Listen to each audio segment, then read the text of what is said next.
Bamboo गाड़ा गाड़ करके उसमें जैसे झंडा हम लोग फहराते हैं, होस्ट करते हैं, उसी तरह हमने उसमें वाईफाई डिवाइस या फिर मोबाइल ऊपर चढ़ा करके रस्सी के थ्रू से हम लोग ऊपर खींच लेते हैं, ऊपर लगा करके और नीचे बैठ करके हमने नेट चलाने लगा। ₹30 received on phone पे। देवियों सज्जनों, बहुत बहुत धन्यवाद आपका।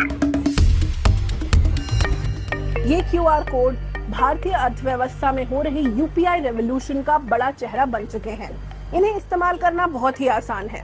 बस स्कैन कीजिए, अपना अमाउंट डालिए और तुरंत ही आपकी पेमेंट हो जाएगी। पेटीएम पर 20 रुपए प्राप्त हुए।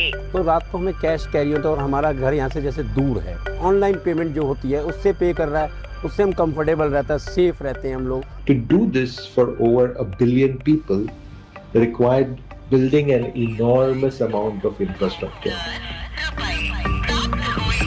दुनिया भर में भारत सबसे ज्यादा यूपीआई ट्रांजैक्शंस करता है।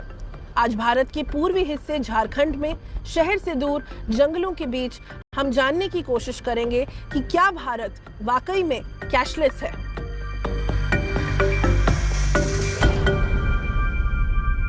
ਝਾਰਖੰਡ ਦੀ ਰਾਜਧਾਨੀ ਤੋਂ 160 ਕਿਲੋਮੀਟਰ ਦੂਰ ਪੱਛਮੀ ਸਿੰਘਭੂਮ ਦਾ ਇਹ ਆਦੀਵਾਸੀਆਂ ਦੀ ਵੱਧ ਗਿਣਤੀ ਵਾਲਾ ਲੁੜਾਈ ਪਿੰਡ ਹੈ। ਵੈਸੇ ਤਾਂ ਇਹ ਬਹੁਤ ਪਿਛੜਿਆ ਤੇ ਰਿਮੋਟ ਇਲਾਕਾ ਹੈ, ਪਰ ਇੱਥੇ ਵੀ ਡਿਜੀਟਲ ਇੰਡੀਆ ਦੀ ਧਮਕ ਪਹੁੰਚ ਚੁੱਕੀ ਹੈ। मैम 2000 रुपया यूपीआई से पेमेंट जमा करने के लिए आया हूँ। ਜੌਨ ਬੰਦੀਆ ਸਥਾਨਕ ਆਦੀਵਾਸੀ ਹਨ। ਉਹਨਾਂ ਦੇ ਕੇਂਦਰ ਤੇ ਕੈਸ਼ ਦੇ ਬਦਲੇ ਡਿਜੀਟਲ ਪੇਮੈਂਟ ਕਰਵਾਉਣ ਦੇ ਲਈ ਆਮ ਲੋਕਾਂ ਦੀ ਭੀੜ ਨਜ਼ਰ ਆਉਂਦੀ ਹੈ। QR ਕੋਡ ਦੀ ਮਦਦ ਦੇ ਨਾਲ ਜੌਨ ਉਹਨਾਂ ਦਾ ਕੈਸ਼ ਲੈ ਕੇ ਟ੍ਰਾਂਸਫਰ ਕਰਦੇ ਨੇ। ਉਹ ਪਿੰਡ ਦੇ ਵਿਚਾਲੇ ਇੱਕ ਡਾਕੂਮੈਂਟੇਸ਼ਨ ਕੇਂਦਰ ਚਲਾਉਂਦੇ ਨੇ। इस केंद्र ਨੂੰ ਚਲਾਉਣ ਦਾ ਤਰੀਕਾ ਵੀ ਘੱਟ ਦਿਲਚਸਪ नहीं है। डिजिटल पेमेंट हो गया, यूपीआई पेमेंट हो गया, इसका बिल्कुल जानकारी नहीं था, लेकिन अब धीरे धीरे यहाँ का लोग डिजिटल पेमेंट क्या होता है इसको जानने लगा है। पहले हम लोग क्या है ना, कभी कोई छत में चढ़ जाते थे हम लोग, तो वहाँ पे चढ़कर हमको जो कुछ रिपोर्ट भेजना है, व्हाट्सअप भेजना है, 1-2 मैसेज भेजना है, वो हम लोग करते थे। तो धीरे धीरे क्या हुआ, हम लोग रोज़ का उसमें नहीं करके हमने अपने घर पे एक बम्बो लगा दिया। तो जब देखा कि बम्बो लगा करके हमारा काम आसान हो गया, तो वही करके हम लोग पूरा मार्केट में अभी जितना अभी है बम्बो हम लोग लगा लिए हैं, और वो सिस्टम हम लोग के यहाँ के बहुत कारगर साबित हुआ है। लोढ़ाई गांव के लोग जो इस मार्केट में गुजर बसर करते हैं, अपने बिजनेस चलाते हैं, आकर के यहाँ पर एक लंबा बांस बांधते हैं। उस पर वो प्लेस करते हैं राउटर, जिसकी वजह से वो वाईफाई एक्सेस कर पाएं। 40 से 50 फीट के करीब होता है जो हम लोग ऊपर चढ़ाते हैं। तो ऊपर चढ़ा करके रस्सी के थ्रू से हम लोग ऊपर खींच लेते हैं, फिर ऊपर लगा रहता है, फिर हम लोग नीचे बैठ करके हम लोग चलाते हैं। ਭਾਰਤ ਦੇ ਵਿੱਚ ਡਿਜੀਟਲ ਟ੍ਰਾਂਜੈਕਸ਼ਨ ਦਾ ਚਲਨ ਹਰ ਦਿਨ ਦੇ ਨਾਲ ਵੱਧਦਾ ਜਾ ਰਿਹਾ ਹੈ। ਜਾਨਣਾ ਜ਼ਰੂਰੀ ਹੈ ਕਿ ਆਖਿਰ ਇਹ ਸਿਲਸਿਲਾ ਸ਼ੁਰੂ ਕਦੋਂ ਹੋਇਆ ਤੇ ਕਿਵੇਂ ਹੋਇਆ। Once upon a time, most Indians did not have a bank account. They did not know how to send money. You had to go to the post office to send money. But mobile phones is something that had taken India by storm. If I had your phone number, would I be able to send money to you? So your phone number would become your UPI ID effectively. Unified payment interface ਯਾਨੀ ਕਿ UPI ਨੂੰ ਅਪ੍ਰੈਲ 2016 ਦੇ ਵਿੱਚ ਸ਼ੁਰੂ ਕੀਤਾ ਗਿਆ ਸੀ। 2009 ਦੇ ਵਿੱਚ ਡਿਜੀਟਲ ਪਛਾਣ ਯੋਜਨਾ ਯਾਨੀ ਕਿ ਆਧਾਰ ਦੇ ਜ਼ਰੀਏ ਭਾਰਤ ਦੇ ਲੋਕ ਵੱਖ-ਵੱਖ ਸੇਵਾਵਾਂ ਦਾ ਉਪਯੋਗ ਕਰਨ ਲੱਗੇ ਸਨ। ਸ਼ੁਰੂਆਤੀ ਦਿੱਕਤਾਂ ਦੇ ਬਾਵਜੂਦ ਬੈਂਕਿੰਗ ਸੇਵਾਵਾਂ ਨੂੰ ਵੀ ਆਧਾਰ ਦੇ ਨਾਲ ਜੋੜ ਦਿੱਤਾ ਗਿਆ, ਜਿਸ ਦੇ ਨਾਲ ਲੱਖਾਂ ਲੋਕ ਆਪਣੇ ਮੋਬਾਈਲ ਨੰਬਰ ਦੇ ਮਾਧਿਅਮ ਦੇ ਨਾਲ ਬੈਂਕ ਖਾਤੇ ਖੋਲ੍ਹਣ ਦੇ ਵਿੱਚ ਸਮਰੱਥ ਹੋ ਗਏ।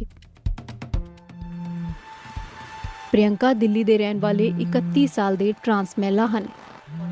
ਉਹਨਾਂ ਦੇ ਮੋਬਾਈਲ ਫੋਨ ਦੇ ਵਿੱਚ ਲਗਾਤਾਰ ਨੋਟੀਫਿਕੇਸ਼ਨ ਆਉਂਦੇ ਰਹਿੰਦੇ ਹਨ।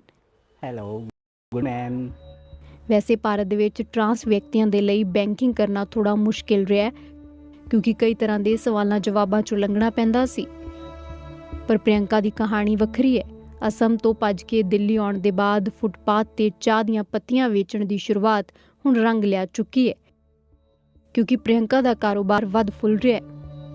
पहले मैं फुटपाथ पर ही रहती थी, मतलब दुकान लगाती थी, तो उधर में मतलब मैं देखी यार चलो 2 दिन के लिए बैंक ऑफ है, तो ऑफकोर्स मुझे कैश ही मेरे पास में रखने थे, पर वो चोरी हो गए मेरे। अब ऑनलाइन के थ्रू देखा जाए तो मेरे इंस्टाग्राम से थ्रू ऑर्डर मैं ले लेती हूँ, पेमेंट जैसे व्हाट्सएप के थ्रू आ जाती है मेरी। डैड नाम से मेरी दुकान पर मेरा बिजनेस थी, तो उधर से मैं अपना काम करती थी। मैं जाती थी सुबह बैंक में, 10 बजे की खुलने की टाइम है, तो हमें पूरा 8 बजे घर से निकलना पड़ता लाइन लगाने के लिए। जब इतना मुझे आज़ादी मिली है, टाइम की बचत मुझे मिली है, घर बैठे मैं अपना या बिजनेस में अपना फोकस करूँ तो अलग काम हो जाता है मेरा। ਹਕੀਕਤ ਇਹੀ ਹੈ ਕਿ ਭਾਰਤ ਦੇ ਵਿੱਚ ਲੱਖਾਂ ਕਾਰੀਗਰ ਅਸੰਗਠਿਤ ਖੇਤਰਾਂ ਦੇ ਵਿੱਚ ਕੰਮ ਕਰਦੇ ਨੇ। ਬਹੁਤ ਲੋਕ ਖਾਸ ਕਰਕੇ ਔਰਤਾਂ ਘਰਾਂ ਦੇ ਵਿੱਚ ਕੰਮ ਕਰ ਰਹੀਆਂ ਨੇ। ਚੁਣੌਤੀਆਂ ਦੇ ਬਾਵਜੂਦ UPI ਹੌਲੀ-ਹੌਲੀ ਉਹਨਾਂ ਦੀ ਜ਼ਿੰਦਗੀ ਬਦਲ ਰਿਹਾ ਹੈ। फायदा यह है कि यही बस मिल जाते हैं, घर में आ जाता है पैसा, फिर बैंक जाओ भागो, फिर बच्चे भी परेशान हो, ये फ़ायदा। हम किसी को ऑनलाइन पेमेंट दे रहे हैं तो हमारे पास सबूत भी है। अगर कैश में देते हैं तो बहुत से लोग झूठ बोल जाते हैं कि नहीं दिया। पहले ठेकेदार झूठ बोल जाता था, कई बार चक्कर कटवाते थे। अब क्या है, हम सब लोगों ने अब ऑनलाइन चालू कर दिया है। अब हम ठेकेदार के थ्रू कोई काम नहीं कर सकते। ਚੀਨ ਅਤੇ ਅਮਰੀਕਾ ਨੂੰ ਪਿੱਛੇ ਛੱਡਦੇ ਹੋਏ ਭਾਰਤ 4 ਮੁੱਖ ਦੇਸ਼ਾਂ ਦੀ ਤੁਲਨਾ ਦੇ ਵਿੱਚ ਸਭ ਤੋਂ ਵੱਧ UPI ਪੇਮੈਂਟਸ ਕਰਦਾ ਹੈ। ਅਨੁਮਾਨ ਲਗਾਇਆ ਜਾ ਰਿਹਾ ਹੈ ਕਿ ਭਾਰਤ 2026 ਤੋਂ 2027 ਦੇ ਦਰਮਿਆਨ ਹਰ ਦਿਨ 1 ਅਰਬ UPI ਲੈਣ ਦੇਣ ਦੇ ਵੱਲ ਵਧ ਰਿਹਾ ਹੈ। ਅਜਿਹੇ ਦੇ ਵਿੱਚ ਦੁਨੀਆ ਦੇ ਬਾਕੀ ਦੇਸ਼ ਭਾਰਤ ਤੋਂ ਕੀ ਸਿੱਖ ਸਕਦੇ ਹਨ? एक तो यही है कि मॉडर्न टेक्नोलॉजी अपनाइए जो कि प्रॉपराइटरी नहीं है, मतलब किसी एक फर्म की नहीं है, तो जैसे ओपन सिस्टम और API बेस्ड बोलते हैं। दूसरा ये है कि ये एक प्लेटफॉर्म अप्रोच है जिस पर कि किसी एक कंपनी की मोनोपोली नहीं है, बहुत सी कंपनीज इसके ऊपर ऑपरेट कर सकती हैं। वो एक दूसरी सीख है। ਹਾਲਾਂਕਿ ਮਾਹਰਾਂ ਦੀ ਰਾਏ ਦੇ ਵਿੱਚ ਡਿਜੀਟਲ ਅਤੇ ਕੈਸ਼ਲੈਸ ਲੈਣ ਦੇਣ ਦੇ ਵਿੱਚ ਅਜੇ ਹੋਰ ਚੁਣੌਤੀਆਂ ਹਨ। बहुत सारे ऐसे लोग हैं जो कि फॉर्मल एजुकेशन जिन्होंने नहीं पाई है, जिन्हें टेक्नोलॉजी इंटरनेट एक्सेस करने में तमाम तरह की कठिनाइयां आती हैं। NFHS 5 जो नेशनल फैमिली हेल्थ सर्वे 5 हुआ, सरकार की जो स्टडी थी, उसमें ये दिखाया कि 33% ही ऐसी औरतें हैं हमारे देश में जिन्होंने एक बार भी इंटरनेट एक्सेस किया हो। फाइनेंशियल फ्रॉड इतनी बड़ी समस्या है जहां पर बहुत जो संपन्न परिवार के लोग भी हैं उन्हें भी फाइनेंशियल फ्रॉड सहना पड़ता है। जो ग्रीवेंस रिड्रेस सिस्टम है वो ऐसे बनाए गए हैं कि लोगों के लिए इनएक्सेसिबल हैं। ਆਕਸਫੈਮ ਦੀ ਰਿਪੋਰਟ ਦੱਸਦੀ ਹੈ ਕਿ ਭਾਰਤ ਦੇ ਵਿੱਚ 70% ਤੋਂ ਵੱਧ ਆਬਾਦੀ ਦੇ ਕੋਲ ਡਿਜੀਟਲ ਸੇਵਾਵਾਂ ਲਈ ਕੋਈ ਕਨੈਕਟੀਵਿਟੀ ਨਹੀਂ ਹੈ। ਰਾਜ ਸਭਾ ਦੇ ਇੱਕ ਰਿਸਪੌਂਸ ਦੇ ਅਨੁਸਾਰ ਭਾਰਤ ਦੇ 94% ਪਿੰਡਾਂ ਦੇ ਵਿੱਚ ਘੱਟੋ-ਘੱਟ ਇੱਕ ਮੋਬਾਈਲ ਟਾਵਰ ਹੈ। ਹਾਲਾਂਕਿ ਕਿਸੇ ਵੀ ਪਿੰਡ ਦੀ ਕਵਰੇਜ ਦਾ ਮਤਲਬ ਹਮੇਸ਼ਾ ਇਹ ਨਹੀਂ ਹੁੰਦਾ ਕਿ ਉਸ ਪਿੰਡ ਦੇ ਲੋਕ ਨੈਟਵਰਕ ਨਾਲ जुड़े हुए ਨੇ। अभी हमारे अंदर में उस पर ना बहुत तकलीफ आ रही है, क्योंकि हमारे यहाँ पूरा समूचा नेट नहीं है। हर जगह हमारे यहाँ नेटवर्क की सुविधा हो जाएगा ना तो हम बहुत आगे निकल जाएंगे, और उम्मीद करते हैं आगे हम लोग बहुत जल्दी आगे हम लोग छू लेंगे आसमान को। ਭਾਰਤ ਦੇ ਵਿੱਚ ਡਿਜੀਟਲ ਪੇਮੈਂਟ ਅਤੇ ਕੈਸ਼ਲੈਸ ਦੀਆਂ ਨਵੀਆਂ ਮੰਜ਼ਿਲਾਂ ਨੂੰ ਛੂਹਿਆ ਗਿਆ ਹੈ, ਪਰ ਉੱਥੇ ਹੀ ਦੇਸ਼ ਦੇ ਸਾਹਮਣੇ ਜ਼ਿਆਦਾਤਰ ਲੋਕਾਂ ਤੱਕ ਇੰਟਰਨੈਟ ਪਹੁੰਚਾਉਣਾ ਵੀ ਚੁਣੌਤੀ ਬਣਿਆ ਹੋਇਆ ਹੈ।